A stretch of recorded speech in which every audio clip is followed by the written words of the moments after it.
Yusuf. Be part of the discussion. It's Borderline. On 99.3 Nigeria Info. This is The Voice Note on 99.3 Nigeria Info. Let's talk. And corruption is not just about giving or taking money. Corruption is about not doing the right thing. And why are we corrupt? Because of lack of understanding.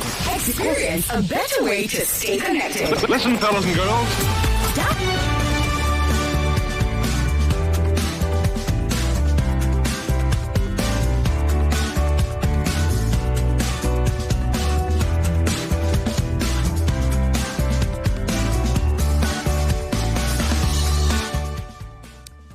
Welcome back to Borderlines, the only show that takes you beyond borders.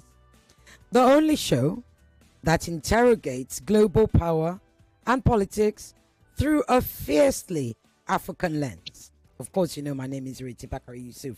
Right, last week, we had a very important guest. In fact, we couldn't answer all your calls, so I promise. Yes, I've still got questions for him. But I do promise you that I will open the lines earlier, as long as you promise to just ask one question, the likes of Emmanuel and Titi Lokwe. You can keep calling back, but just ask one question, one comment.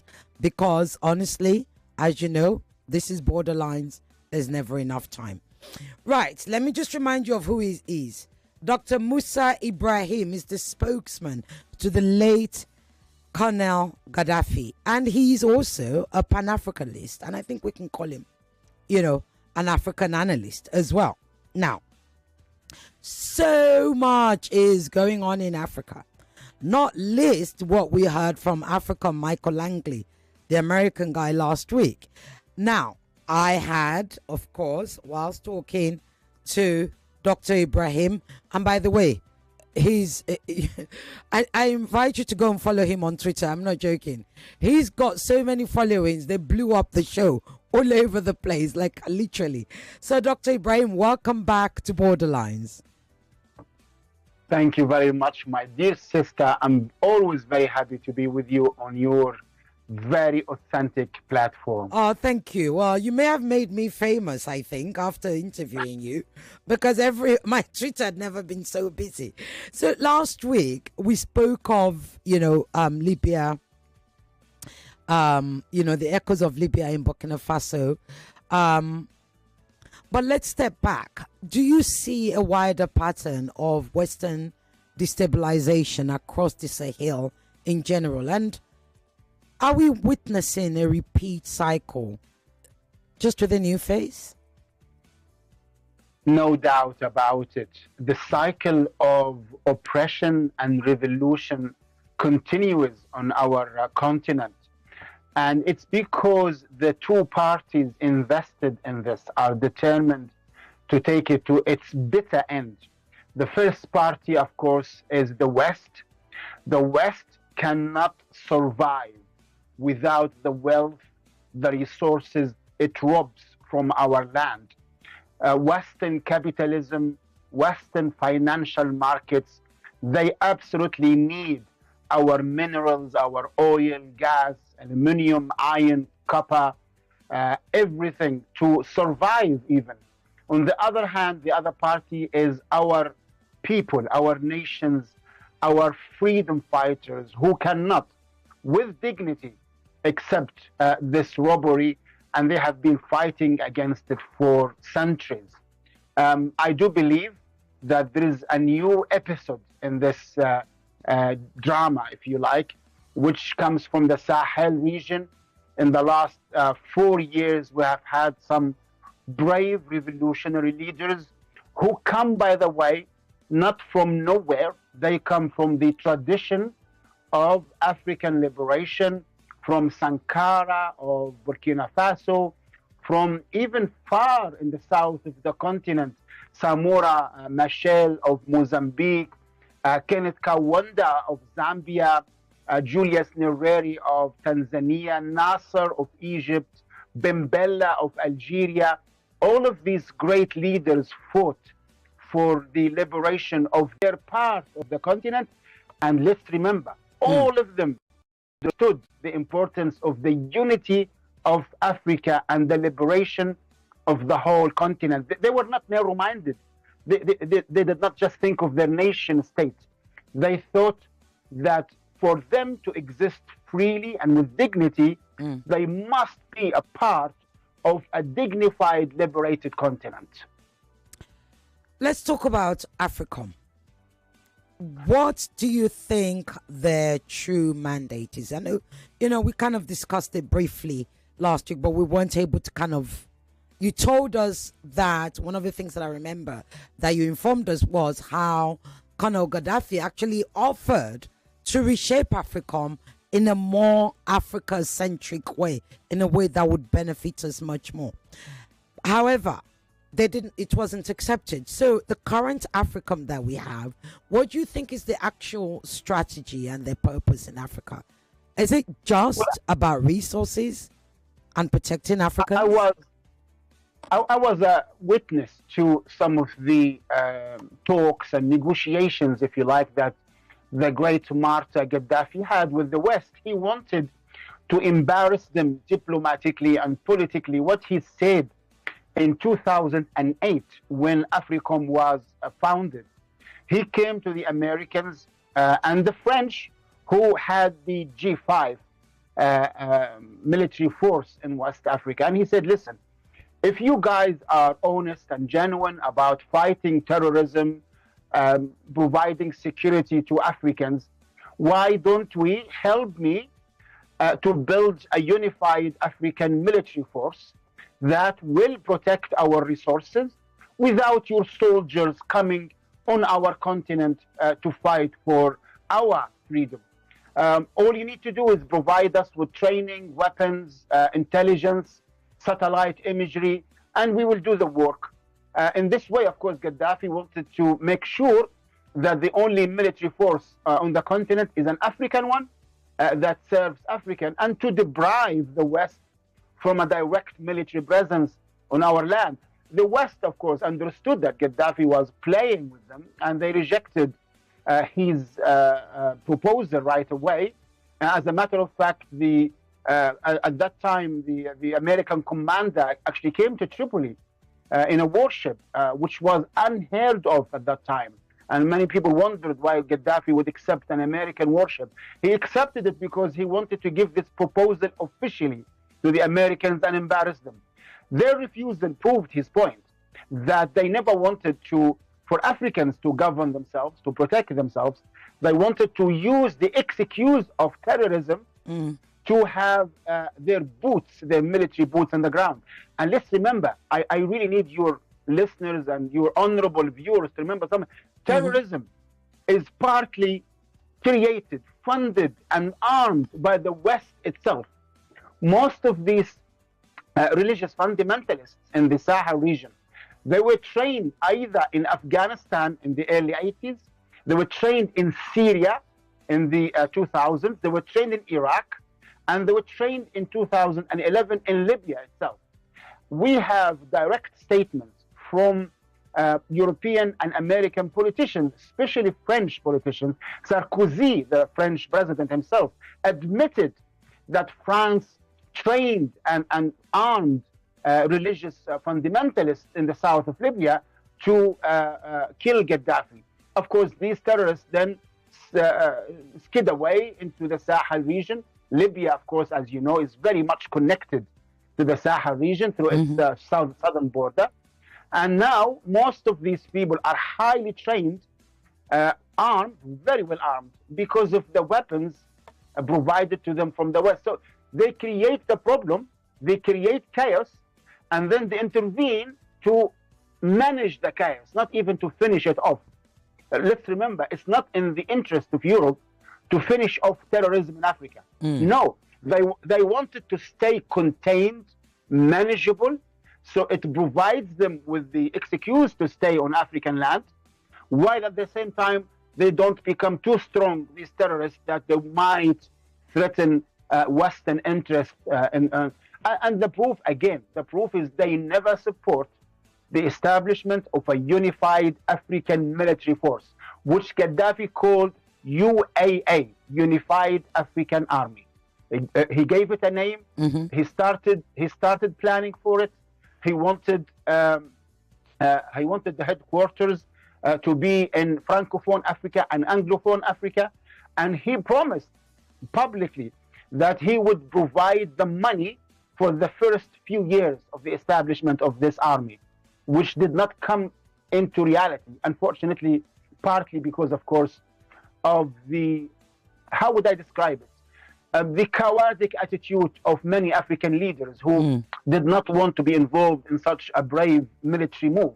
They wanted to be as nice to the West as possible. And the result, of course, is a divided continent, continuously robbed by the West and under the control of foreign financial centers of power in London, New York, and Paris. You mentioned the terrorists, Afghanistan, and lots of other. So we're talking about Al Qaeda, we're talking about ISIS, we're talking about terrorists who certainly we had not had a problem with them. Certainly not in Nigeria, not in our north. They had not. Now they appear to have presence. At least certainly a faction of ISIS. Connect the dots for us. Colonel Gaddafi died in October 2011. Yes. September 9/11. We had the bombing of the Twin Towers. Mm-hmm. Talk to all the terror attack in the United States. Connect those dots for us. Well, it's all under the title of chaos theory or chaos theory management. The West always thrives on divide and rule. And divide and rule comes in many shapes and forms and colors. One of them is that you come into a geopolitical space, a country, a continent, a region, in which you have interest. Maybe you want the iron there, or you want the copper, or you want the ports, or you want the mountains, or the rivers, or anything. How do you control it, and how do you guarantee the continuation of this control? Because management of control sometimes is harder than getting the first wave of control. The West, one of the ideas that I have to give the British credit for that, they were the masters of colonial techniques. They discovered this early on in India in the 19th century, in which you come to a stable geopolitical space, you introduce chaos, disaster, tragedy.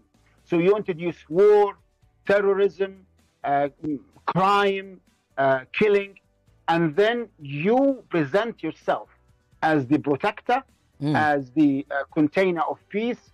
Without you, people cannot have that peace. The British did this very well. I'll give you an example from history. In Africa, they did this in Egypt. When they came in 1882. In Egypt, as you know, we have Christians and we have Muslims. We have different ethnicities. We have people who see themselves as Arabs, people who see themselves as Nubian from the Nuba part of Egypt. Yeah. The British immediately played games between these ethnicities and these religions, and they supported some against others, armed others against others, and gave favors for some against others. And the result is, within a few years, Egyptians, instead of fighting against the British colonial power, they were fighting against each other. And it became an identity politics game. So it wasn't, oh, we are Egyptians, we need to stand up against our occupier. No, I'm an Arab, I need to stand up against the southern Egyptian black Africans. Or I'm a Muslim, my identity is against the Christian, or the other way around. We see this happening in my social media. Funny enough, you mentioned social media. I produce videos and I write articles appealing to Africans to unite. And do you know what I get from some people on social media? The same games of divide and rule. Some people say, hey, you don't look African to me, or your skin color is not black enough, or you are North African. you are Arab, you are Muslim, you are part of the problem, or, whatever identity they can throw at me. So we remain divided. I say to people, this is the game of the colonizer. You are playing it, serving the colonizer. We are part of this great continent.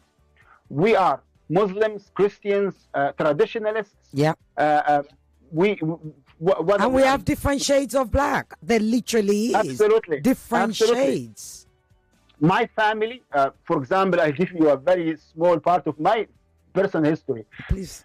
My family lived in Sudan, in Chad, in Niger, and I have brothers. Like the sons of my father and the daughters of my father, who were born in Sudan, born in Chad, born in the Sahel, and they lived there most of their lives. Half of my Libyan tribe, until now, they reside in between Niger and Chad, and some even in Mali.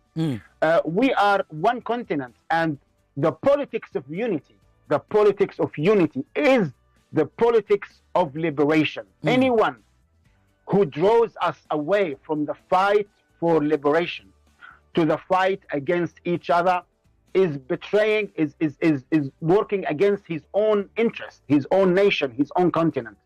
So yeah, we need to keep the fight, sister, up until we liberate our land. We are not liberated yet. Yes, we might have nation states, we have governments, we have borders, but we are still serving the financial capitalist centers of power in the West. Our wealth, our decisions, our futures, the future of our kids is not in our hands. That's why we see millions of our people crossing the seas, the oceans, the lands, trying to go and find better life. It's because we don't have control over our destiny, over our resources. Once we do that, we can have our Africa back. So let's broaden the conversation. Nobody's perfect. Africa has a horrible history and still a bruised and open wound history of colonial rule, not great colonial rule. So there is the fear of military rule that a great deal of us, and I remember some people sent me private messages last week saying, are you now propagating and promoting military rule in Africa? What answer would you say to them? What would you tell them? Well, I actually, funny you mentioned that, because I released a video yesterday that caused me so much trouble. Wow. Because I called upon the revolutionary military leaders of the Sahel region to broaden their popular base and to build up democratic structures in which people will be involved. Now, I will be honest with you. I'm not a big believer in Western-style democracy. Why? Because this Western-style democracy that centers around voting is very weak and easily manipulated and easily corrupted.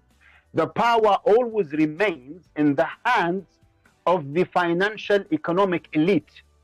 People think they are participating in a political system, but the media is owned by the elite, the army is owned by the elite, the government is owned by the elite. So I have always called for a grassroots democracy in which workers, women, urban population, rural population are involved in a true, genuine movement for democracy. And I called upon Traore and others to build up this democratic structure from the ground up. How? I gave advice. I said you have to strengthen workers' unions. You have to strengthen women's organizations. You have to strengthen villagers' organization. You have to involve the youth. And you have to get away from the militarized phase of the revolution. And I was attacked by the supporters of the revolution, many of them, who thought I was calling for the revolution to kill itself, to commit suicide. when it's not. It's actually demon. So when people say, are you in favor of military rule? No, we are not. But sometimes you are left with one choice, which is to take power for the people through a coup. The test is, what do you do after that? How do you build a society that involves everyone, takes back the resources to the people, does not get corrupt, because corruption comes with power. We know this. I will give you an example that happened with the revolution in Egypt that was led by Nasser, and the revolution in Libya that was led by Gaddafi. We did have some of these problems that caused us a weakening of the internal front. When the revolution does not establish democratic structure at the bottom and allows people to really be part of it, then when troubles come, the people will not defend the revolution because they don't feel it's theirs. They don't feel it's an expression of their interests. But so no, yes, go ahead. Let me interrupt you then and give you the example of what we're seeing in Mali right now. Right? When the coup came in Mali, he promised them he's tidying up and there's going to be elections, right? He's since moved the elections 5 years on, and now we're seeing protests on the streets of Mali. The people are demanding for an election. They didn't have anything against him. They totally supported him. They thought he was doing well, right, Goita? Yeah. But here we are. Goita is now postponing. The government have now suggested that Goita be there for another 5 years. That's not what the people want. But they are able, Goita and his administration, his regime, they're able to actually silence the people because they are the ones that hold the gun. So I agree. This is the fear that the vast majority of Africans live under. Yes. I say what I'm going to say now from a revolutionary perspective, supporting these revolutions, that they must spend their time and energy building up a democratic system from the bottom up. Yes, of course, they believe that they need time to achieve the liberation of the nation from foreign control and take it back from the elite. This is their discourse. And I do believe that it's genuine, but good intentions are not enough. You know, they say the road to hell is paved with good intentions. You need to show your population that you are building this democratic system, even if you haven't finished it yet, but they need to see it. They need to see you supporting civil society, workers' unions, women's organizations, urban organizations, rural organizations, and giving them power, giving them a say, step by step. If people see that, by the way, they will be patient with you. They will wait. Absolutely. Because they can see it. But if they are not seeing it, if all they see is the military coup in place without any reach down, then they will think, okay, if I wait, this whole thing will be corrupt.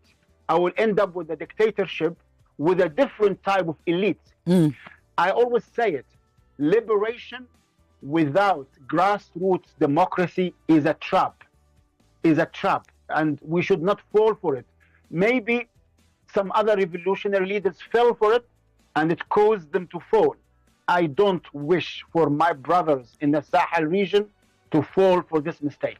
And this is the fear. Again, you know, I'm so glad you highlighted, especially when you mention, you know, institutions like civil society and journalism and, you know, those who speak for the people, the freedom to be able to speak, to critique, you know, and question and challenge. Now, so this is the thing. We're hearing more and more. I mean, I had a few journalists reach out to me last week saying, Ireti, some of us have had to leave the country, Burkina Faso, because we cannot actually question Traore, because some who were members who did question whilst they were in the country, they're sent to the front line they're conscripted into the army to be killed. So stories have been thrown, and it's a very good point. Again, I'll go back and I'll juxtapose that with Gabon, where we've just recently seen a democratic election. Whether it's right, whether it's fraud, but at least he did what he said he would do. He's gone into a democrat. Why then do we have Traore, who has openly said in the past, no benefit has ever come from democracy? I paraphrase him because I couldn't remember the exact phrase. And then also the complaints, legitimate anecdotes from journalists and CSOs that they can't stay in the country if they want to challenge and speak up. I see, but let's remember the picture is a little bit more complicated, and this is not justifying any dictatorship. Right. The revolutions are genuine when they say that they want to win the country back to the people. And let's remember, the West, and this is a fact, it's not a fantasy, the West does use civil society organizations to penetrate countries, penetrate revolutions, and again, use the same old game, which is divide and rule. Remember, the West has the money, has the expertise, and has the will to do all of this.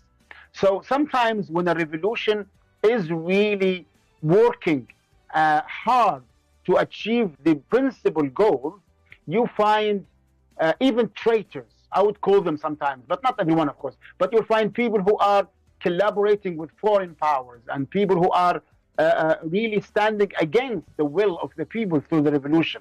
However, what I would say is the revolutionary governments can build up a grassroots movement and show it to the people through, for example, establishing popular media, establishing popular congresses, we call it, establishing like a genuine, on the ground, in every city, in every village, a form of democratic expression.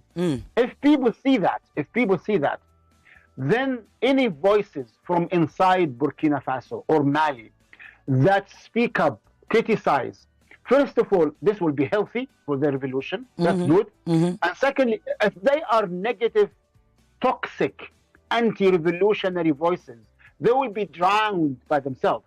They will be drowned by the voices of the many, by the voices of the congresses, of the conferences, of the organizations for women and workers and everyone. So the way ahead is not to exclude, but forgive me for saying this, but to drown the bad voices with the voices of the people. But if it's the voice of Traore against the voices of journalists, people around the world will go, well, I have a governor, a president, and I have free speech journalists. My heart will go for the journalists, and the revolution will lose its support and it would lose its moral standing. I don't want Traore or the other revolutions in the Sahel to lose their moral position. I want them to be strong, supported by a popular base, and through a form of popular African democracy from the ground up. Do you think Traore will eventually, does he have any plan to move to democracy? Well, I mean... Or would you like, you want me to, I was just about to say, have you been able to set up a meeting for us? Benga will be in touch with you. You don't have to tell us, yes? Through third parties, I am absolutely, I have no hesitation in declaring my support for Traore. And yes, I am faced by criticism from people who say you are supporting military coups. I'm very aware of my choices. I do believe that a change in Africa should come from the people in peaceful ways, but sometimes the situation is so controlled by foreign powers. Burkina Faso was absolutely a servant, as a nation, a servant for France. France owned everything, the politics, the economy, the culture, the media. So there was no other way for people in Burkina Faso to revolt and change except through a young, enthusiastic military officer. But,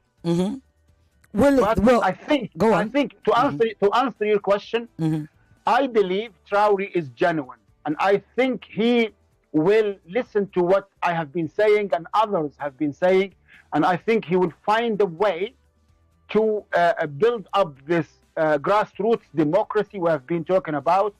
I'm not sure. My concern is the time.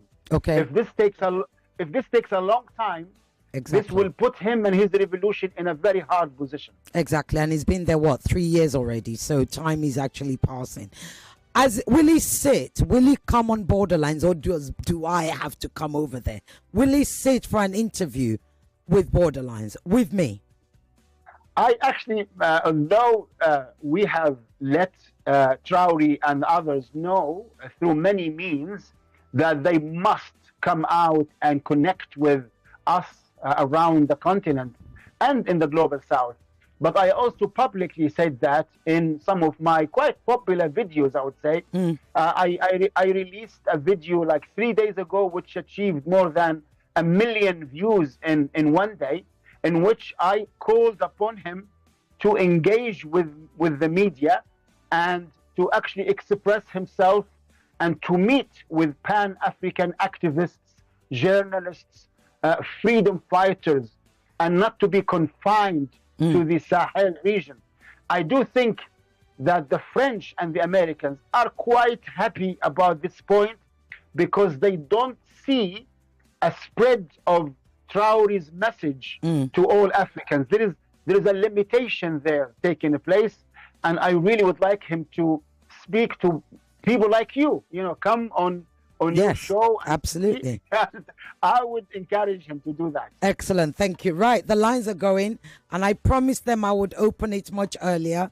Remember what I said. Short, sharp, succinct. This is Borderlines. One question, one comment. I'm coming to your lines now. Hello. Oh, good afternoon, Titi Lokwe. How are you? Yeah, thank you very much. Doctor, good afternoon, sir. Number one, I want to partially agree with you on the issue of that, trickling down the revolution to the grassroots. Could you situate that with the case of Somaliland? Somaliland broke away from Somalia 30 years ago, and for that 30 years, over 3 decades now, they have been consistent with democracy right from the grassroots to the top. Yet they have not gotten that sovereignty in terms of independence, but they are still together, compact, as a breakaway country from Somaliland. That's the comment on that. Then the question I asked you last week, you did not answer my question. Oh, what was the question? I have the opportunity to ask it now. Yeah, the question is that now, last 2 weeks, we saw the Burkina Faso, we saw Mali, and the other country who went to Morocco to meet with King Abdullah. And you know that Mali has problem with Algeria. There were some military actions against each other, and Algeria, Morocco have problems over Western Sahara, which of course they are Northern Africans. They have problems. Do you think Africa, for instance, these three revolutionary countries now, Mali, Burkina Faso, and Niger, can have any headway if they are aligning with people who are already rivals? Morocco, Algeria, and rivals. What is your question, Titi Lokwe? Okay, I think you heard him. Did you hear him? Could you summarize the first question about Somaliland, please? Was it the first question or the second question? The second question is Somaliland. The first question, Somaliland, yes. Yes, about their independence, that Somaliland has been independent and they've had democracy all the way through, that he wants you to juxtapose it with that. Well, I have many comrades and brothers and sisters from Somaliland that are great people, and their experiment in politics and self-governance is worth paying attention to. However, I've always expressed this opinion that I am for any unification in Africa. And I think, going for separatist entities and revolutions that try to cut a piece of land and establish a nation on it is not very productive for us. I would love for the great revolutionaries of Somaliland, the great comrades, brothers and sisters, to find a way to have or fight for a unity of the African Horn. I need to rush you, Doctor. Yeah, because the lines are going. As for the Algerian and Moroccan question, it's very sad what is happening between Algeria, which is a revolutionary government, although it went a little bit quiet in the revolution recently in the last few decades, and the Sahel region. And I did also release an article and a video on this issue on my social media, and I called for all to actually sit down and solve their problems. The problem is between Algeria as a very well-established country with good relations to the West and this rising revolutionary government in the Sahel region who want to have a direct confrontation with the West. Okay. I do believe that they can find a middle way to solve their issues. Thank you. Hello. Evening, CCOB once again. Good evening, Emmanuel. I once listened to Trump interview, one of his interviews, where he said they should have gone into Libya. You know that what they did then, you know, as is costing U.S. more resources, you know, to keep peace. He mentioned some other countries, you know, that it should have been safer, you know, with Gaddafi, you know, just because then this Syria guy has not been chased out, and he said with Assad at the end of affair, there is some sense of stability, you know, within the region. There are some institutions that push these plans, you know, to destabilize some countries. Do your guests think that these institutions, you know, also regret sometimes, you know, that, we've dropped the ball? Okay. So perhaps we should have gone. And my second question... Emmanuel, you only allowed one question.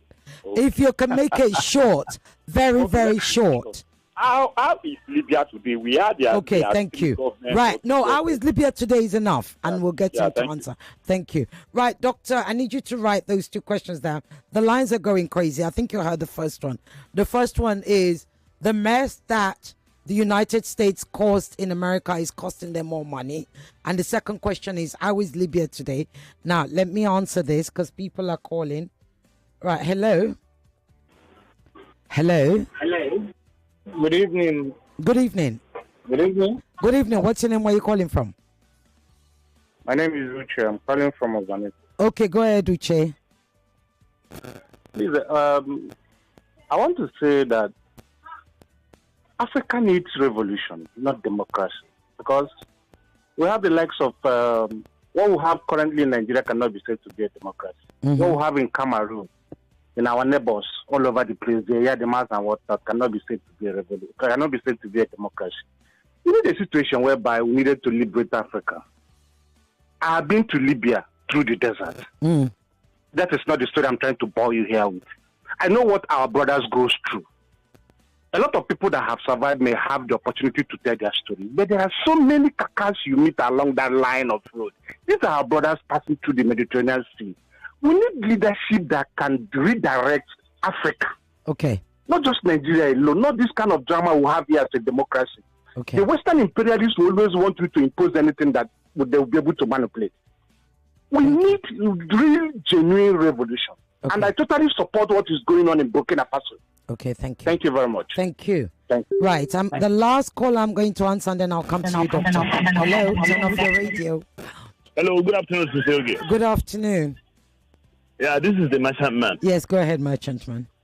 Yeah, I want to put up this question to your guest. In as much as he's one of the people who are aware of what is happening, because as a journalist, as an activist, I want to know the way and mechanism the people who are already aware of what is happening, or the infiltration and the imperialistic influences of the West against Africa.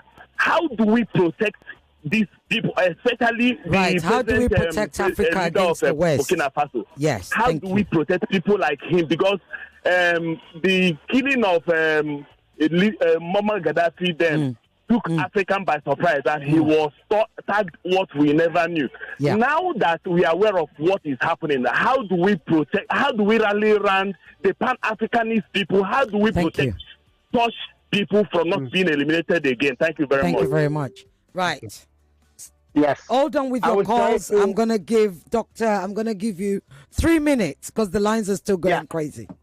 I will be very short. Forgive me for that, everyone. So let's start with the last one. I have officially proposed to Traore to build an African fighting force. Listen, when you listen to me, sometimes you might feel I'm soft, I'm diplomatic. Sometimes I even quote my words. But believe me, I do believe in liberation and fighting for liberation.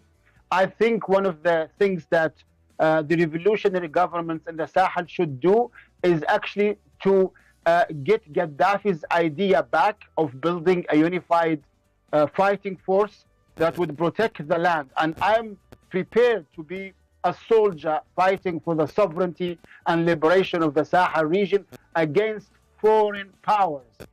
And I think Traore needs the protection of us Pan-African activists. So this is a practical proposal. As for the question about Trump and what he said, let's remember something. There is something unique about attacking Libya in 2011 and killing Gaddafi, because it's one of these rare occasions. The attack wasn't for the robbery of resources. Yes, Libya is a rich country with oil, but the West did not want the oil in itself. It wanted to kill Gaddafi, to kill the idea or the projects that Gaddafi had, to make sure that he does not work in Africa for unity and liberation, to stop his African central bank, gold-backed African currency, the Organization for Natural Resources, all of these projects that he was sponsoring. And as for how Libya is now, Libya is divided. It has two governments, two parliaments, two armies, almost 600 militias accounted by the UN. The UN special representative to Libya said that there are 20,000 mercenaries in Libya, foreign fighters. There are 10 foreign military bases between France, Russia, the States, Italy, Britain, and Libya has lost $600 billion that were robbed from Libya and went into Western banks, according to the UN itself. So it's a dead country. The people, of course, are fighting back, and I'm one of them, and we hope to gain the country back soon. I was going to say, as you were saying that, what came to my head was, given the numbers, the insane numbers that you're ringing out, can we get in Libya back? Can Libya go back to, at the very least, a safe and stable Libya, if not necessarily as prosperous as it was before? Well, thankfully, the people in Libya are aware of the games played by foreign powers. They are really united. The problem is, of course, that the arms, weapons, and economic control is in the hands of the few, who are the agents of these foreign powers. However, things in Libya now in 2025 are better in terms of how people are united. The Libyan tribes have come together and they are standing together. And I do believe in the next 2 or 3 years we will see positive changes in the country. And I think we will have elections in Libya in which Saif al-Islam Gaddafi might be an important figure who actually has very good chances of leading Libya in the near future. That's Gaddafi's son, right? That's Gaddafi's son, Saif al-Islam, yes. Yeah. He is in Libya. He is there working from inside Libya, and he is supported by a great majority of Libyan tribes and Libyan population. Okay, thank you. Hello? Hello? Hello. Yes, good afternoon. Hello. Yeah, Jeffrey from Festa calling back. Yeah, thank you, the guest. But I must deviate a little because to me, theory do not appear to be. You can't debate. I'm giving you 1 minute. 1 minute to say your comments. Okay. Yes.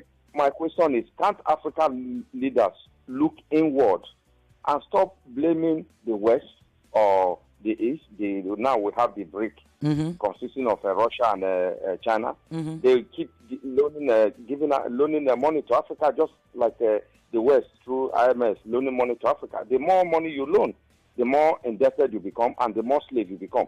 Can't African leaders look inward to harness their resources to build their own ability and their economy and their population? Because as it stands now, Africa is having a very huge teeming population. In the next 50 years, Africa will be overpopulated if we do not do something about it. Thank you very much. That's Robert, right? Your name is Robert, right? Yeah. Yes. Thank you. It's interesting. This takes me back to what you said last week about Gaddafi wanting to create an African back. And what Robert is saying is there's a point. There's an absolute, we are at that nth point where irrespective of what the West must be doing, we must hold our leaders accountable because they are the ones who have consistently failed all the time, every time. You know, in my language, Nigeria, we say, you know, a lizard would not enter a wall if there isn't a hole in it. Right? If the wall isn't cracked, you know. So I think that's what Robert is saying. Before you answer that, I've got so many messages. Guys, I've only got 5 minutes left. Be make it quick. 1 second. Hello. Hello. Yes, quickly. Yes, good afternoon. Good afternoon. And the studio are calling from Nigeria. Okay, go ahead. I've been listening to all your guests. What I've been saying is that I believe in this, especially in Africa. I don't know what is going on. Africa don't see themselves as a value man across the board in the continent. That is why the Western people are seeing them as animal or whatever they call it in Europe. You know, they believe if they don't go to Europe to look for development of the nation, I don't think they believe they are valueless. That is why. Thank you. I believe whatever you have been saying, I believe Africa can come together and build Africa with their resources so that they will not come and be tapping our resources. They don't see us as somebody. Thank as you very a woman much. being. Look at what is going on in Burkina Faso. Thank you. Look at what is it was not encouraged. That's why look at the attempt of the assassination. The guy is look at what is going on. Yes, indeed. We need to wake up and support the man so that Africa will liberate. Thank you. That's my solution. Thank you very much. Indeed, yes. The attempted coup 2 weeks ago in Burkina Faso. Let me just read this out. Hello, Cecilia. I'm very impressed with how your guest broke down the West's use of divide and conquer to keep many African countries under their control. He has talked a lot about African unity, but could he please talk about the duality of Arabs in Africa? Many Arabs in North Africa seem to identify more with the Middle East than the rest of Africa. And I've read some accounts of how refugees from the Darfur War spoke about how the Janjaweed, al-Bashir's Arab Sudanese militia, told them that they wanted to eliminate them. The Nilotic Nilo-Saharan native black Africans in Sudan. There are also countries like Mauritania, where blacks are allegedly being traded as slaves. There's also the issue of racist treatments faced by black Africans. The only Arab leader I know of that actually sought African unity was Gaddafi. Do the North Africans actually seek to be closer with other Africans? Perhaps we should have started with that question because it's multi-layered and it's huge, but very important. Thank you so much. You didn't write your name, whoever you are. Well, let's answer that then. Okay, how long have we got left? We have 2 minutes. Yeah, we only have 2 minutes. I know, it goes very fast. It's crazy. Well, I promise your listener then I will answer it in detail in my social. Could you please let them know my social media, my Twitter? Yes, please say it again. Because I promise I will handle this question in detail because it's not a complete picture. Nasser of Egypt, who is an Arab, of course, is one of the biggest supporters of African liberation movements from the 50s and 60s. As a matter of fact, the families of the great liberation of Africa and the south of the continent always hold Nasser as one of the greatest prophets of Africa ever. Also, the Algerian revolution in the 50s, Bembella and Hawari Boumediene, the two leaders, supported the liberation struggle in Zambia, Mozambique, Angola, and South Africa with weapons, an army, and even officers and soldiers. The North African Arab countries are mixed brown, like me, and black, substantial black population native to the area. And as you mentioned, the Janjaweed as a terrorist, violent Arab militia, we have also some sub-Saharan or Sahel or tribal black African militias who committed grave crimes around the continent. So the picture is much more multi-layered. And through history, I mentioned examples, I believe, to you about Libyan fighters, Algerian fighters who fought for the liberation of the continent in the 19th century. And I mentioned them by name. I mentioned battles. I mentioned wars against the French, the British in the Sahel region. So, yes, there are problems. The picture is complicated, but I think it's well within the African tapestry, the African beautiful rainbow. And I think we can find a way forward to unite all of us. Thank you so much, Doctor. Right to the second. Right, you're going to be coming back, as you well know. But Benga will be in touch. Thank you so much, Dr. Ibrahim. Thank you. We value you so much. Thank you. Thank you very much. God bless you. Have a wonderful weekend. Thank you. Bye-bye.